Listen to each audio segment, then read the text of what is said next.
Hello student, welcome to 12th economic subject और हम पढ़ रहे हैं chapter number 5 forms of market. दोस्तों, हमने पिछले जो 4 लेक्चर हो गए उस 4 लेक्चर में हमने देखा कि मार्केट मीन्स क्या होता है, मार्केट्स में क्या क्या चलता है। पिछले लेक्चर में हमने देखा कि मोनोपोली क्या होता है और मोनोपोली के हमने फीचर्स भी देखे, टाइप्स ऑफ मोनोपोली भी हमने देखे। पर आज हम देखने वाले हैं ओलिगोपोली और मोनोपोलिस्टिक कंपटीशन। ये दो कंपटीशन का आज हम डिटेल में स्टडी करने वाले हैं। Oligopoly means the terms oligopoly is derived from the Greek words oligo which means few and poly which means sellers. हमने देखा कि ओलिगो और ओलिगोपोली का जो इन्होंने यहाँ पे बाइफर्केशन किया गया है उस वर्ड का, तो the terms oligopoly is derive from the जो ग्रीक वर्ड से उसको कहेंगे ओलिगो। इसका मीनिंग है फ्यू एंड पोली का मीनिंग है सेलर्स, यानी few sellers. Oligopoly means few sellers.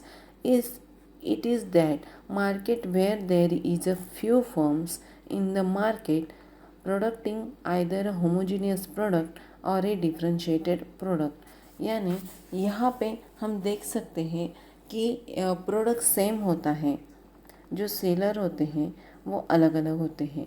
यहाँ पे फ्यू फर्म्स होते हैं इन द मार्केट प्रोडक्टिंग आइदर द वो होमोजेनियस प्रोडक्ट को बेचते हैं और डिफ्रेंशिएटेड प्रोडक्ट, होमोजेनियस प्रोडक्ट हो या डिफ्रेंशिएटेड प्रोडक्ट हो, उनको वो बेचते हैं, वो सेल करते हैं। फॉर एग्जांपल मोबाइल सर्विस या सीमेंट कंपनीज, यानी हम देख सकते हैं कि अलग अलग मोबाइल सर्विस होती है।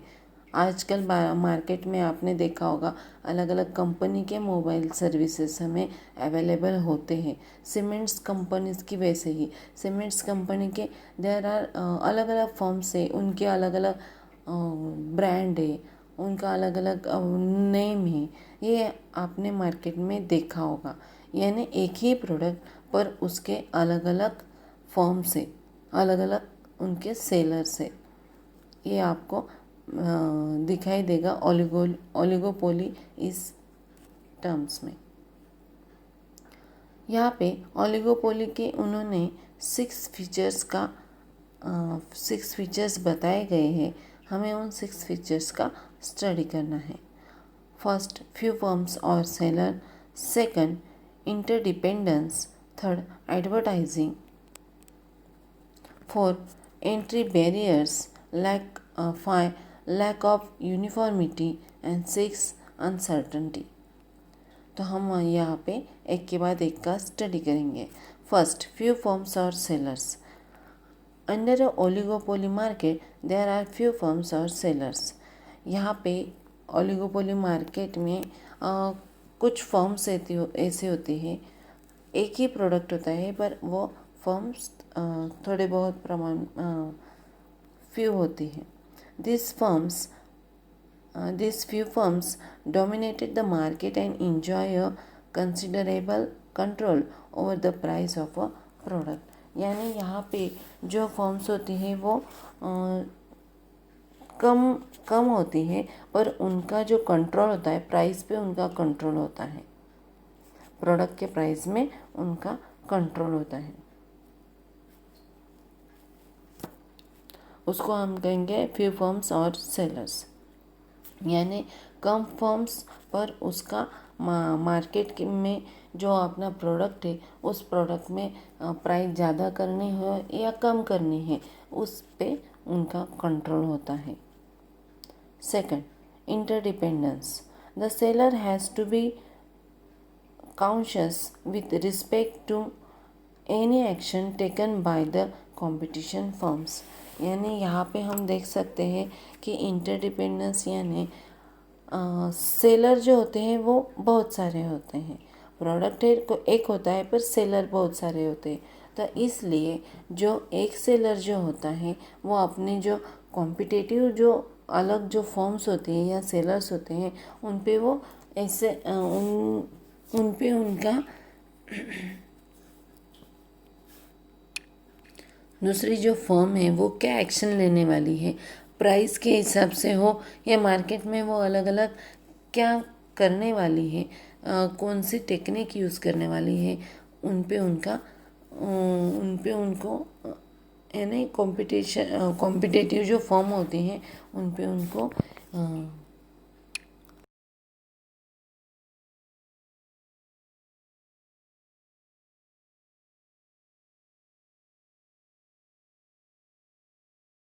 नज़र रखनी पड़ती है। यानी since there are a few seller in a market, if any firms market the change in the price, all other firms in the industry also try to follow the same the remain in the competition। यानी जो दूसरी हमारी competitive firms जो है उन्होंने price change की या कुछ अलग उसमें कुछ उन्होंने वैरायटी डाली, उन पे कड़ी नज़र रखनी पड़ती है। All the other firms industry also the try follow the, या फिर उनको ऐसा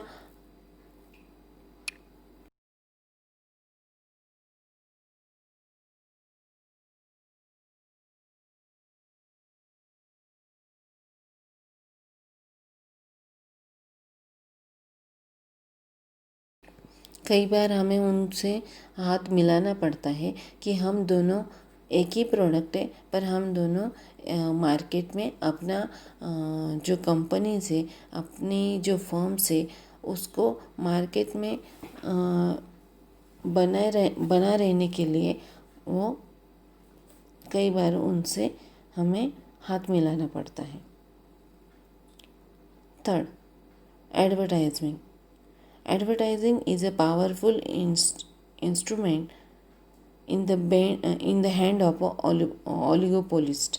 यानी एडवर्टाइजमेंट वो ऐसा पॉइंट है, वो पावरफुल पॉइंट है। हमारे एडवर्टाइजमेंट जब मार्केट में अच्छी तरीके से हो जाए तो हमारा जो प्रोडक्ट है वो मार्केट में बिकने ही वाला है। हमारी बहुत बार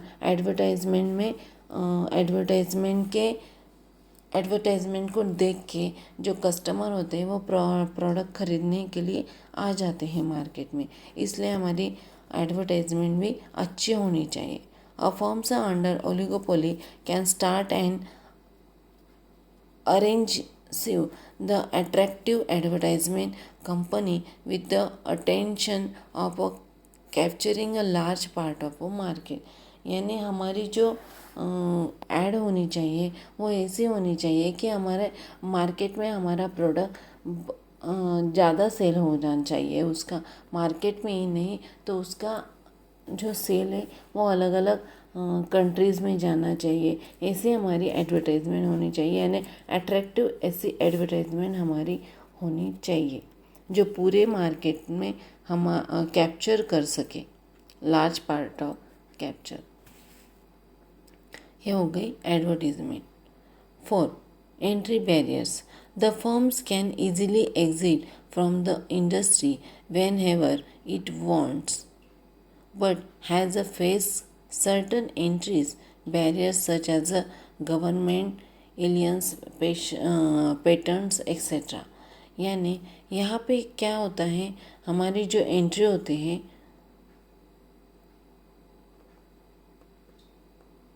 वो एग्ज़िट तो हमारी ईज़िली हो जाती है, पर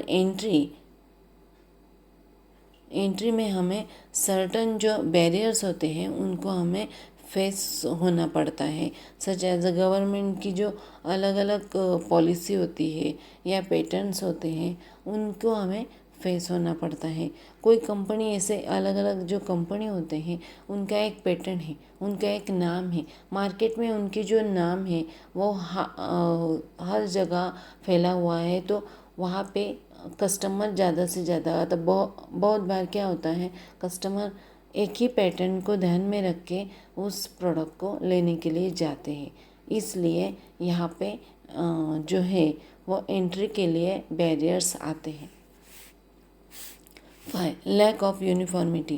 There is a lack of uniformity among the firms in terms of their size.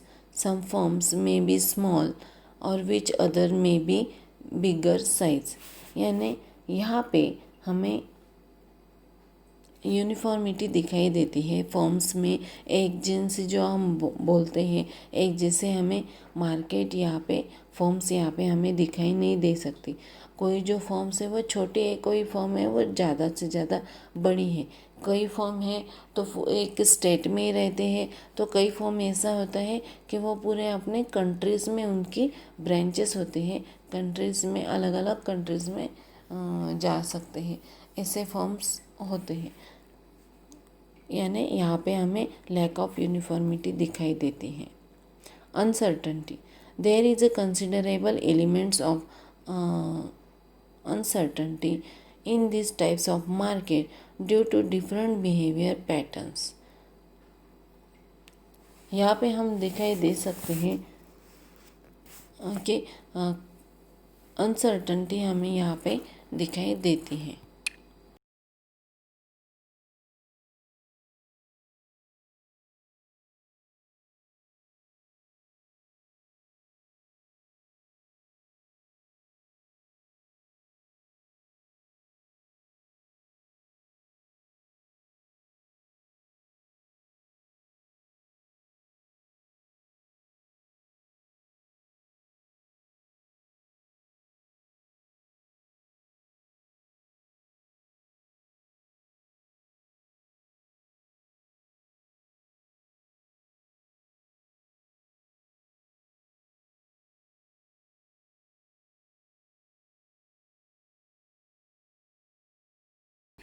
यहाँ पे अलग अलग फॉर्म होते हैं, तो अलग अलग फॉर्म का जो बिहेवियर होता है वो अलग अलग होता है।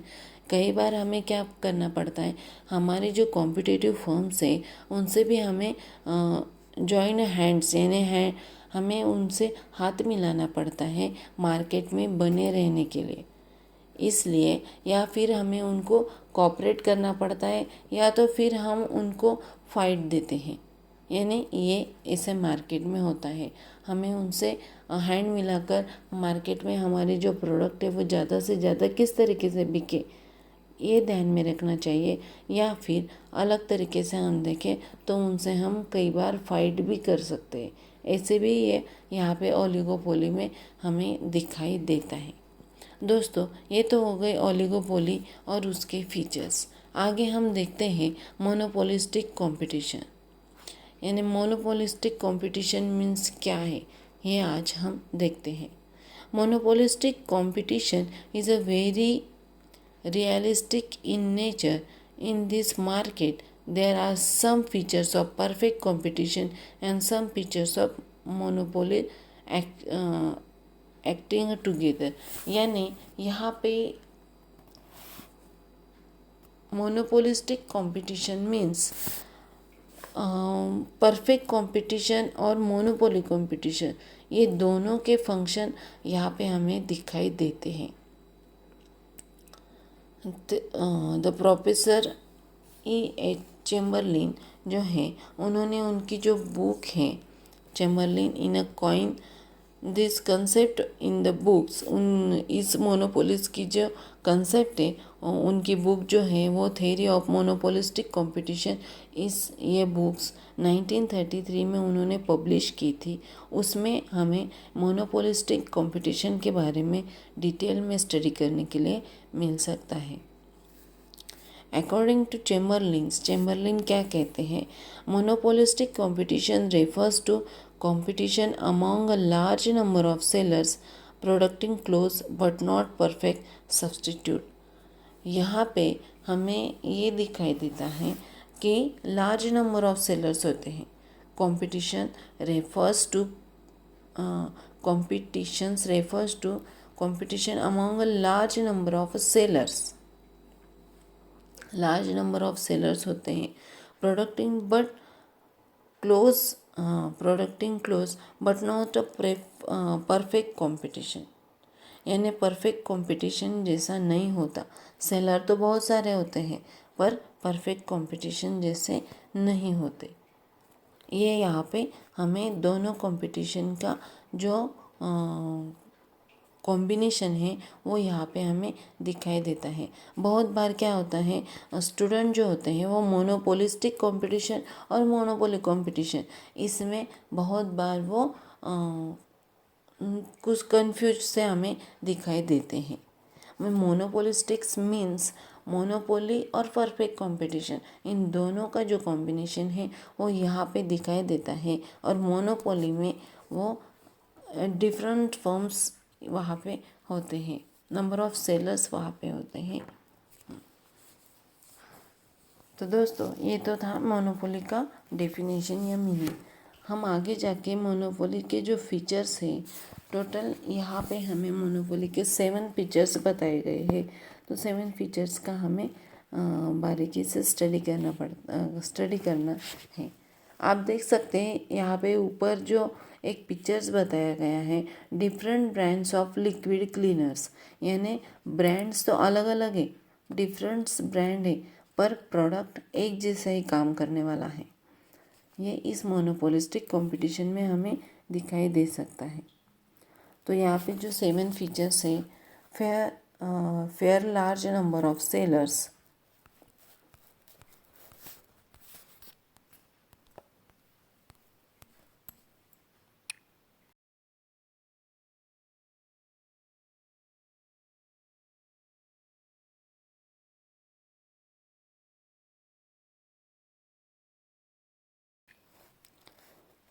fairly large number of buyer.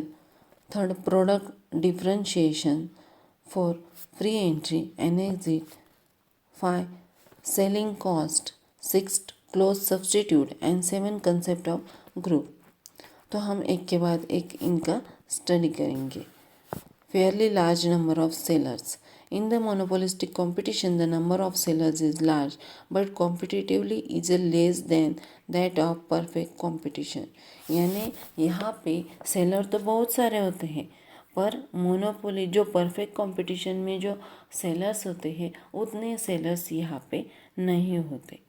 Due to this reason sellers behaviours like monopoly, उनका जो बिहेवियर्स होता है वो मोनोपोली जैसा होता है, इसलिए वहाँ पे सेलर तो बहुत सारे होते हैं, परफेक्ट कंपटीशन जितने नहीं होते, पर उनका जो बिहेवियर जो होता है वो मोनोपोली जैसा होता है। Second, fairly large number of buyer. In this market there are fairly large number of buyer, यानी यहाँ पे जो बायर होते हैं वो भी लार्ज नंबर के होते हैं। Consequently no single buyer can influence the price of product by changing his individual demand, यानी यहाँ पे जब हम देख सकते हैं कि कोई भी जो बायर होता है वो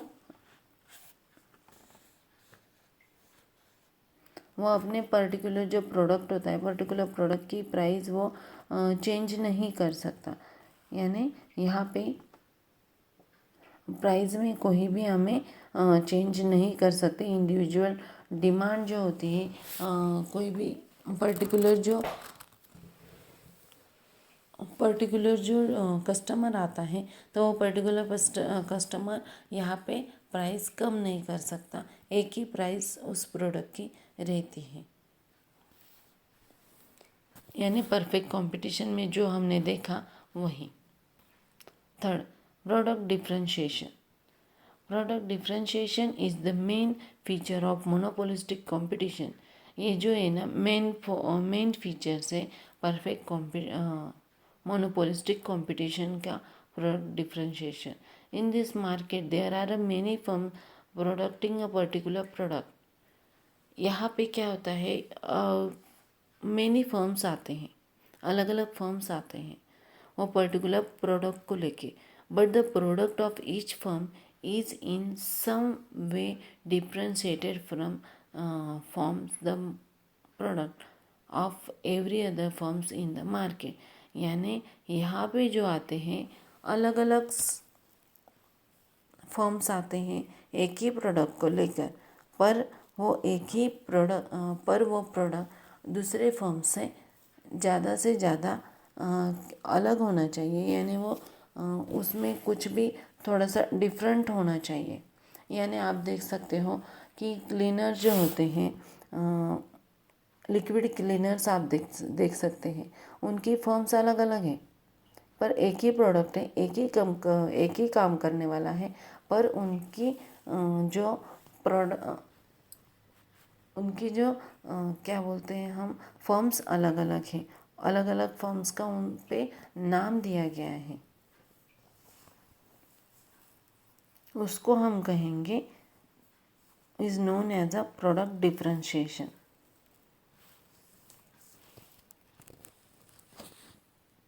Product differentiation may take the forms of brand name, trademarks।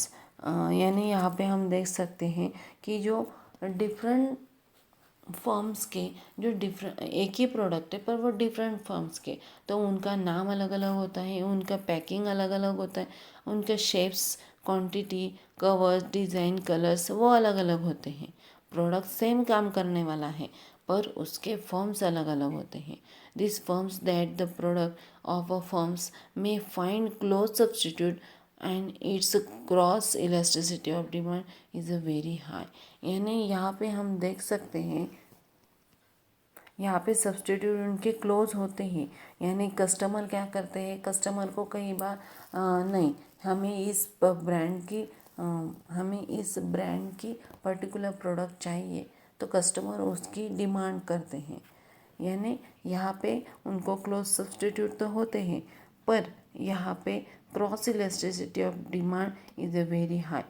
Cross elasticity of demand जो होती है वो हाई होती है। फॉर एग्ज़ाम्पल हम देख सकते हैं, मोबाइल हैंडसेट हो या कोल्ड ड्रिंक्स हो, यानी अलग अलग आप मार्केट में जाते हो तो अलग अलग फर्म्स के, अलग अलग कंपनीज़ के हमें मोबाइल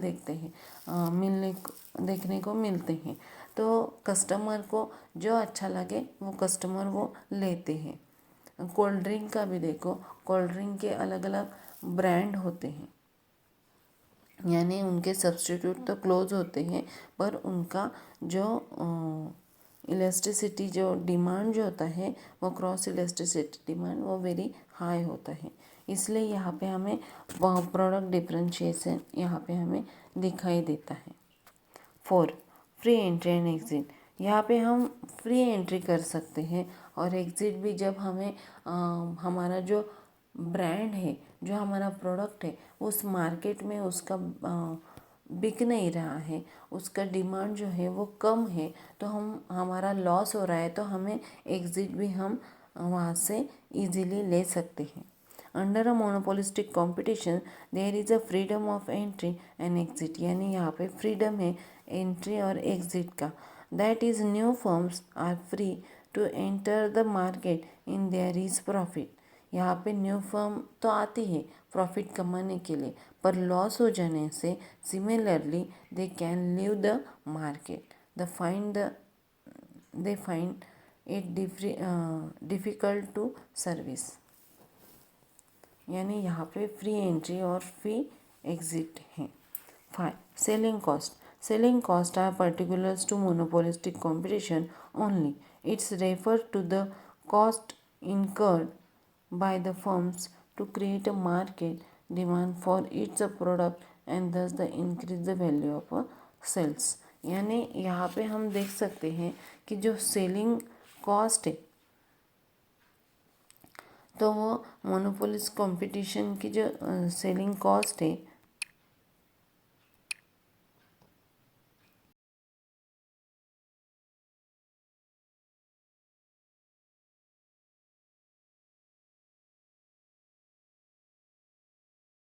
हमें यहाँ पे प्रोडक्ट बिकने के लिए, क्योंकि यहाँ पे कंपटीशन में अलग अलग फर्म्स आती हैं, तो हमारा मार्केट में माल किस तरीके से ज़्यादा बिके, इसके लिए हमें थोड़ी बार तो सेलिंग कॉस्ट यानी सेलिंग पे हमें खर्चा करना पड़ता है।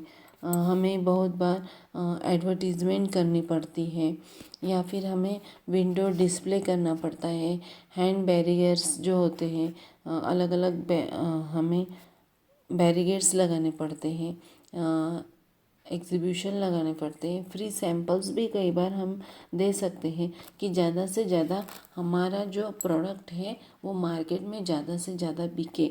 इसके लिए हमें सेलिंग कॉस्ट जो होती है वो ज़्यादा कई बार करनी पड़ती है कस्टमर्स को अट्रैक्ट करने के लिए। Cost close substitutes. It's a monopolistic competition would have close substitute to each others. यानी यहाँ पे जो होते हैं सब्सटीट्यूट जो होते हैं वो क्लोज होते हैं, तो वो यानी कस्टमर को ये प्रोडक्ट अच्छा ना पर्टिकुलर प्रोडक्ट उसको अच्छा नहीं लगे, कंपनी का अच्छा नहीं लगा, तो वो दूसरा जो सब्सटीट्यूट होता है उनके पास जाके या दूसरा ब्रांड होता है उनके पास जाके वो प्रोडक्ट परचेस कर सकते हैं। यानी फॉर एग्जांपल हम देख सकते हैं कि डिफरेंट ब्रांच ऑफ सोप के हम देख सकते हैं कि डिफरेंट ब्रांच है, तो उस तरीके से एक अच्छा नहीं लगा तो वो कस्टमर मार्केट में जाके दूसरा भी ले सकते हैं। टूथपेस्ट का भी वैसा ही है। टूथपेस्ट कई बार कई प्रोडक्ट का टेस्ट अच्छा नहीं लगता तो हम दूसरे प्रोडक्ट को परचेस करने के लिए जा सकते हैं, यानी यहाँ पे क्लोज सब्सटीट्यूट है। 7. Concept of group. Under a monopolistic competition, Chamberlain introduced the concept of group in a place of industry.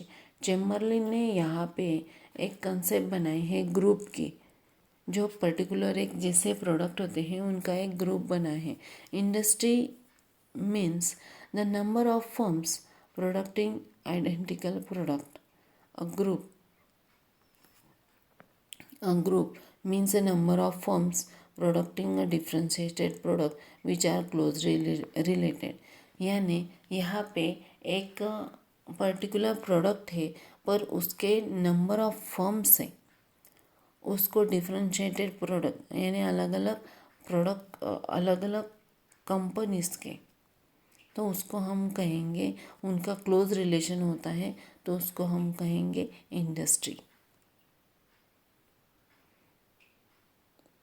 यहाँ पे हमें जो डिफरेंट हमारे जो सब्सटीट्यूट हैं उनसे हमें कई बार हाथ मिलाना पड़ता है बहुत बार, क्योंकि मार्केट में हमारे जो प्रोडक्ट है वो ज़्यादा से ज़्यादा बिके, ज़्यादा से ज़्यादा उसका सेल हो। इसके लिए हमें उस प्रोडक्ट को बिकने के लिए हमें हमारा जो क्लोज सब्सटीट्यूट होता है डिफरेंशिएटेड, उसको हमें बहुत बार हमें उनसे क्लोज रिलेशन रखना पड़ता है। For example group of firms प्रोडक्टिंग the medicines and automobiles etcetera.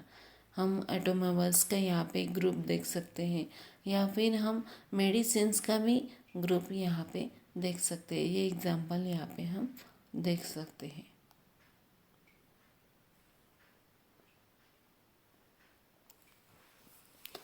यहाँ पे देखो एक ब्रैकेट में find out close substitute for the following product. यहाँ पे फॉलोइंग जो प्रोडक्ट दिए हैं उसके क्लोज सब्सटीट्यूट हमें दिखाई देते हैं। जेमिनी ऑयल देखो, फिर कोलगेट टूथपेस्ट देखो, red label tea, Bru cafe coffee या एक्टिवा टू व्हीलर्स, ये जो है वो क्लोज रिलेटिव उनके जो दूसरे भी अलग अलग सब्सटीट्यूट यहाँ पे है। जेमिनी ऑयल्स का देखा तो मार्केट में फॉर्चून भी है।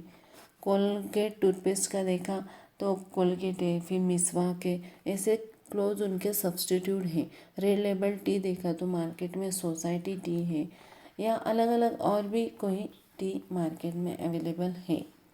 ब्रू कॉफ़ी देखी तो नेस्कैफ़े भी है, ऐसे कॉफ़ी के भी है। फिर एक्टिवा टू व्हीलर देखी तो दूसरी टू व्हीलर भी मार्केट में अवेलेबल है। एक्टिवा जैसे यानी वो काम तो एक जैसा ही करने वाली है पर उसके सब्सटीट्यूट जो है वो अलग अलग आपको मार्केट में दिखाई देते हैं। दोस्तों हमने इस चैप्टर में ओलिगोपोली और मोनोपोलिस्टिक कंपटीशन, ये जो दो कंपटीशन है उनका डिटेल में स्टडी किया। आगे यहाँ पे हमारा ये जो चैप्टर नंबर 5 वो क्लोज हो रहा है। हम आगे के लेक्चर में चैप्टर नंबर 6 का स्टडी करेंगे। धन्यवाद।